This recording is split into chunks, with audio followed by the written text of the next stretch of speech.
What if I told you that the most famous startup incubator in the world, Y Combinator, with its mantra of make something people want, is fundamentally built on a system that dooms the vast majority of companies to fail?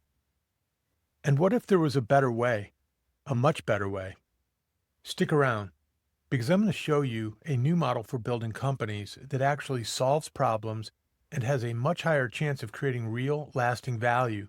And it's something any founder at any stage can start using right now.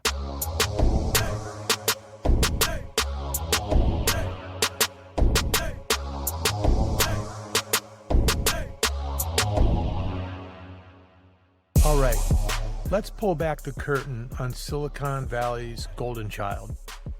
Y Combinator has an incredible reputation because it produced some of the biggest companies of our generation.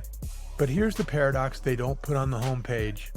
Their entire investment model relies on something called a power law distribution. What that means is that a tiny, almost statistically insignificant number of companies, the unicorns, generate virtually all of the financial returns.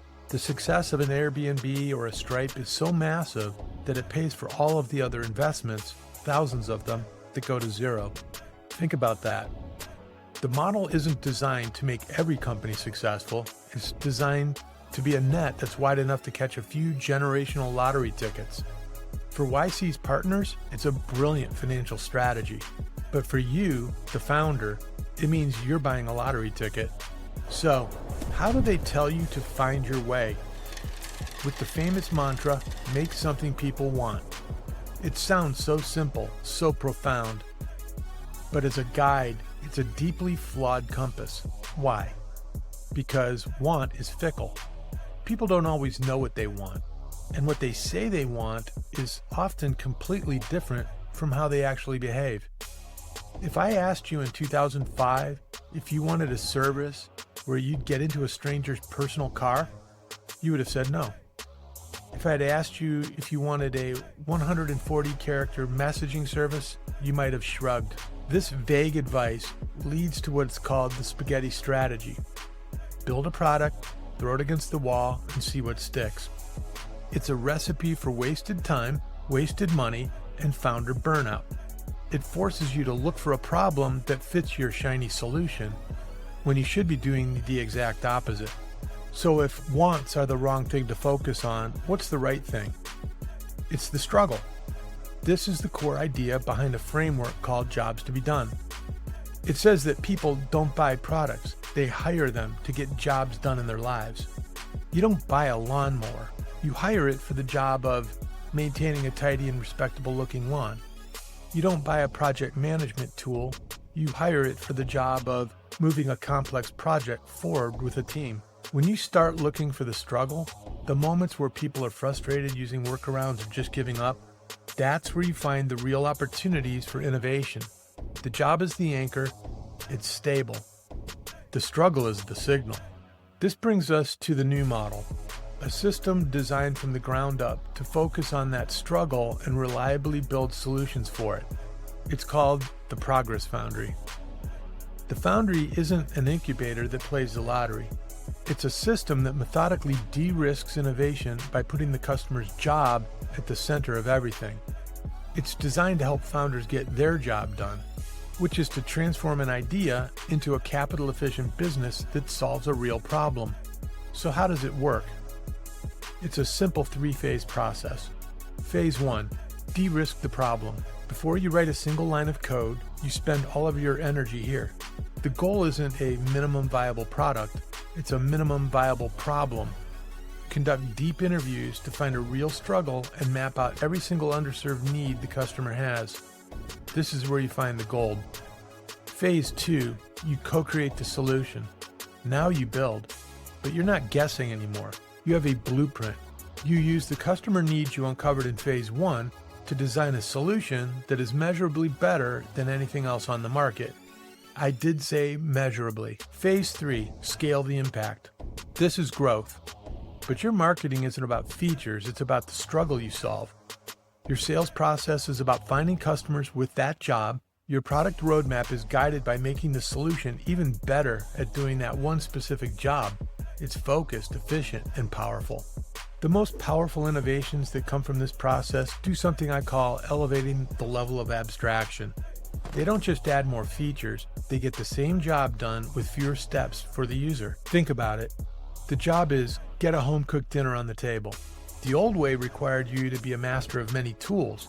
The new way abstracts all that complexity away into a single elegant solution. That's the goal. Not more features, more progress with less effort. Okay, this all sounds good in theory, right? But what does it look like in the real world? Coming up, I'm going to show you exactly how this model could have taken a famous startup failure and turned it into a massive success. Let's look at the infamous story of Juicero. They raised $120 million the YC way.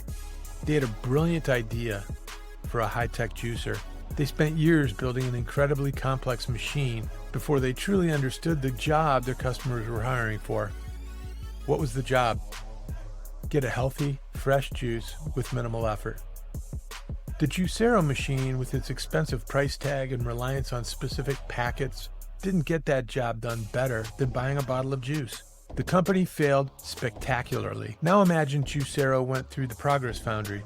Phase 1 research would have instantly revealed the key customer needs. For example, minimize prep time, minimize cleanup, and be affordable.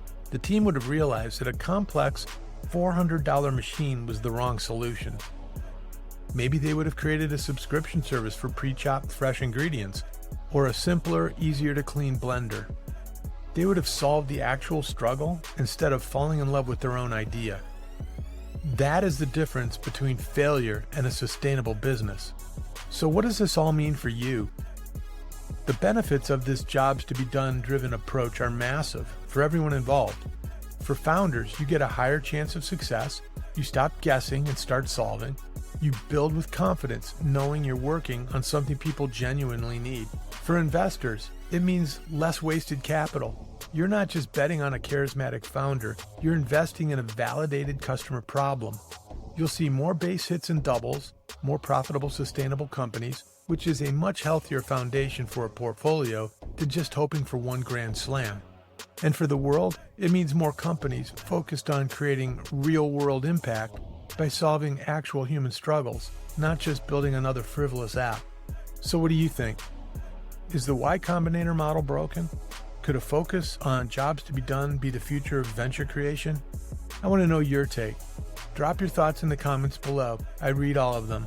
And if you want to go even deeper into this topic, and I mean way deeper, with all the data and a step-by-step breakdown of the Progress Foundry, I wrote a comprehensive 3,000-ish word article about it on my Substack.